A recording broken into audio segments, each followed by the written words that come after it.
अस्सलाम वालेकुम वरहमतुल्लाहि वबरकातुहू। दोस्तों, मैं कसम उठा के कहता हूँ कि अगर आपने ये वीडियो पूरी देख ली पहले सेकंड से लेके आखिरी सेकंड तक, तो 3 मिनट के अंदर अंदर आपको खुशी मिलेगी, खुशियों के अंबार लग जाएंगे आपके लिए।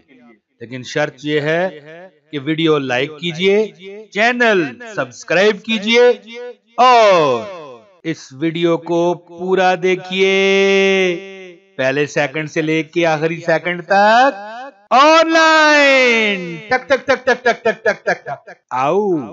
अस्सलाम वालेकुम दोस्तों, सुनाएं क्या हाल है आपके? ठीक है? वीडियो हमारी लाइक कर दिया करें यार, इतना तो मेहरबानी करें ना।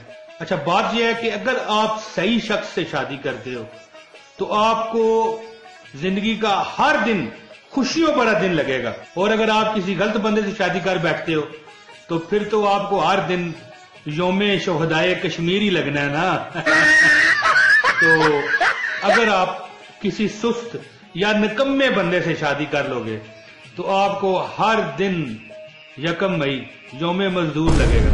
अगर आप किसी अमीर शख्स से शादी करते हो तो आपको हर दिन न्यू ईयर नाइट की तरह न्यू ईयर डे लगेगा। मजे ही मजे। और अगर आप किसी झूठे फरेबी मक्कार शख्स से शादी करते हो तो आपको हर दिन अप्रैल फूल लगेगा। क्या ख्याल है? और अगर आप शादी ही नहीं करते तो आपको हर दिन जश्न-ए-आजादी लगेगा।